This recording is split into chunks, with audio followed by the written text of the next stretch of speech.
வணக்கம். காலை நேர பிரதான செய்திகள். விரிவான செய்திகளுக்கு செல்லும் முன்னர் முதலில் தலைப்புச் செய்திகள். பெட்ரோல் விலையை குறைப்பது ஒரு நாடகமா? அமைச்சராக இருந்தால் பதவி விலகியிருப்பேன். நாடாளுமன்றத்தில் அமைச்சர் சவால். அலெக்ஸ் கொலையுடன் தொடர்புடைய போலீசாருக்கு பதவி உயர்வு. சுகாஸ் கண்டனம். யாழில் வீதி சமிக்ஞைகளை மீறியவர்களுக்கு புதிய முறையில் பாடம் புகட்டிய போலீசார். அரசு மருத்துவ அதிகாரிகள் சங்கத்தின் பணிப்புறக்கணிப்பு இன்று காலை முடிவு. அடுத்த கட்ட திட்டம் என்ன?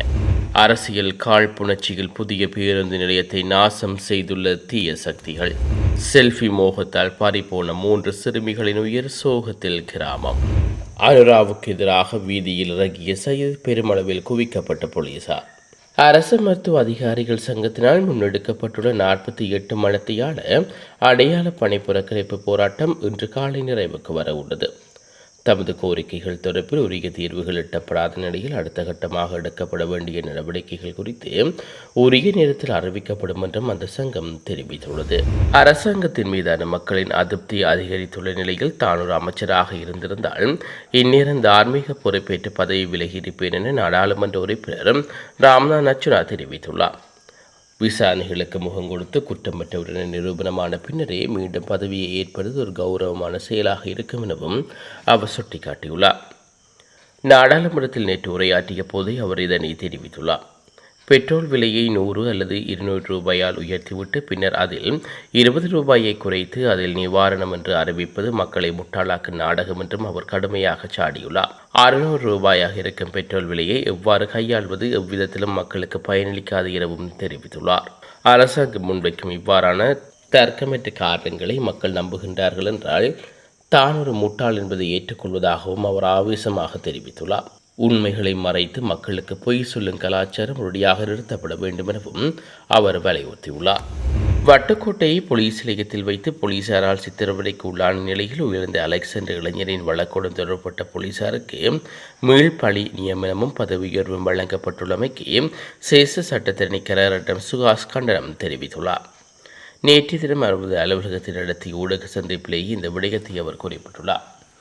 அவர் மேலும் தெரிவிக்கையில் வட்டுக்கோட்டை போலீஸ் நிலையத்தில் தடுத்து வைக்கப்பட்டுள்ள அலெக்ஸ் என்ற இளைஞர் சில வருடங்களுக்கு முன்பு போலீஸ் காவலில் வைத்து சித்திரவதைக்குள்ளான நிலையில் மரணம் அடைந்திருந்தார்.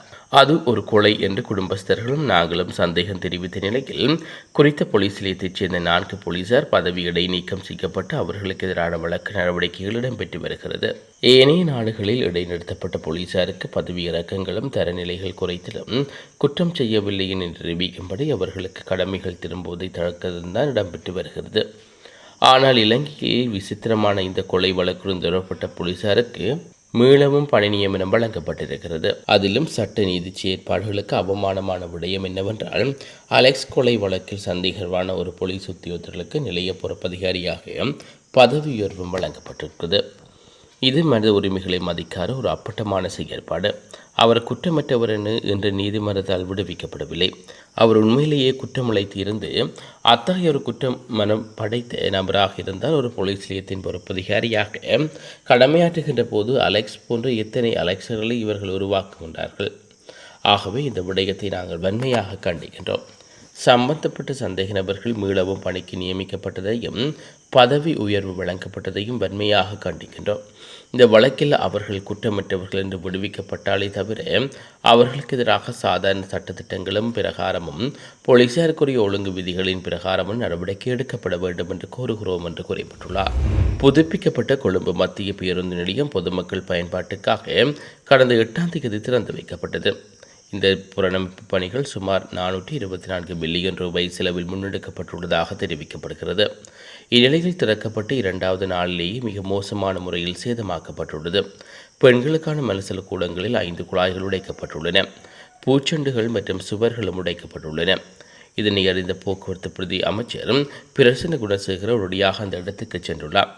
இது அறியாமையினாலேயே செயற்படும் செயலல்ல, மாறாக திட்டமிட்டு முன்னெடுக்கப்படும் ஒரு சதி. அரசியல் ரீதியாக பல்வேறு கருத்து வேறுபாடுகள் இருக்கலாம். ஆனால் பொதுமக்களின் வரிப்பணத்தில் உருவாக்கப்பட்ட பொது சொத்துக்களை சேதைப்படுத்துவதையும் அனுமதிக்க முடியாது என்றும் குறிப்பிட்டுள்ளார். சமூக வலைத்தளங்கள் வாயிலாக முன்னெடுக்கப்படும் அவதூறு பிரச்சாரங்கள் ஒருபுறம் இருக்க பொது சொத்துக்களுக்கு சேதம் விளைவிப்பதை தவிர்க்குமாறு பொதுமக்களிடம் கோரிக்கை விடுவித்துள்ளார். நிலக்கரி பிரச்சினை தொடர்பாக விசாரணை நடத்துவதற்காக ஜனாதிபதியினால் விசாரணை ஆணைக்குழு ஒன்று நியமிக்கப்பட்டுள்ளதாக போக்குவரத்து நெடுஞ்சாலைகள் மற்றும் நகர அபிவிருத்தி அமைச்சர் பிமல் ரத்நாயக்க தெரிவித்துள்ளார். நேற்று நாடாளுமன்றத்தில் உரையாற்றும் போது அவர் இதனை குறிப்பிட்டுள்ளார். இதற்குமைய நம்பிக்கையில்லா பிரேரணையை தொடர்ந்து இந்த விசாரணை ஆணைக்குழு நியமிக்கப்படும் எனவும் அவர் கூறியுள்ளார். மேலும் இதற்காக தற்போது சேவையில் உள்ள நீதிமன்ற நீதியரசர்கள் நியமிக்கப்பட்டுள்ளதாகவும் அமைச்சர் மேலும் தெரிவித்துள்ளார்.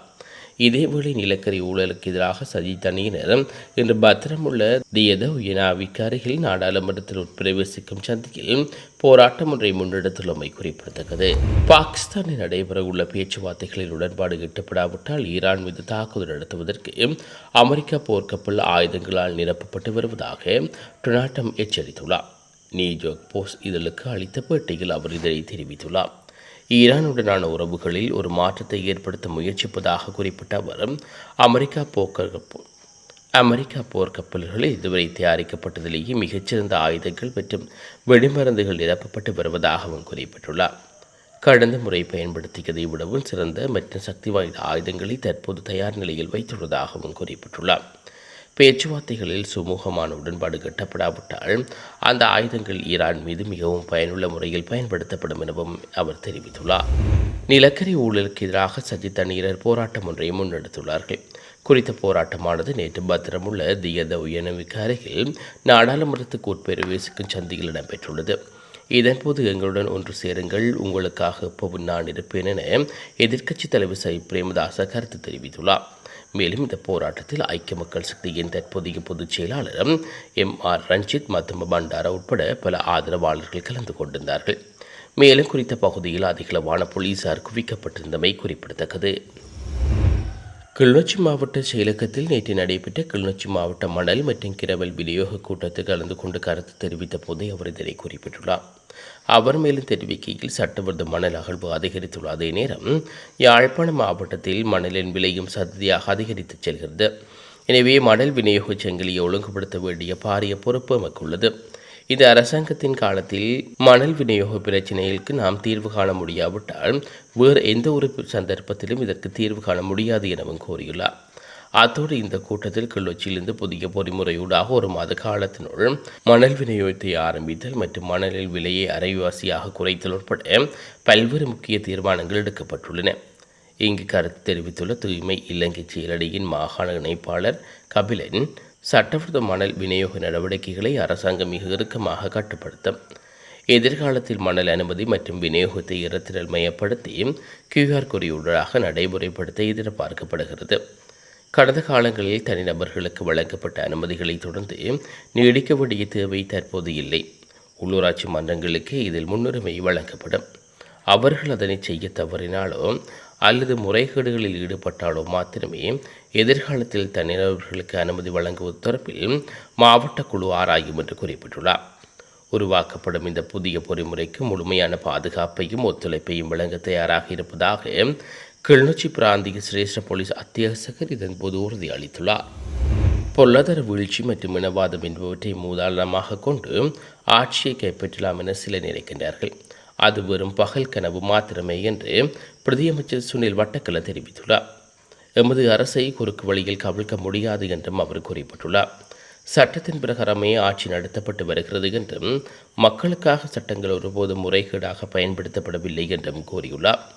தொடர்ச்சியாக அவர் மேலும் தெரிவிக்கையில் நாட்டில் மீண்டும் ஒரு வரிசை யுகம் ஏற்பட வேண்டும் என கருதி சில எதிர்க்கட்சி உறுப்பினர்கள் காத்திருக்கின்றார்கள். காலநிலை மாற்றத்தை வைத்தாவது மக்கள் வீதிக்கு இறக்க முடியுமா என்று யோசிக்கின்றார்கள். அது எப்படி இருந்தாலும் அவசர கால சட்டத்தை எமது அரசு ஜனநாயக விரோத நடவடிக்கைகளுக்கு பயன்படுத்தியது கிடையாது.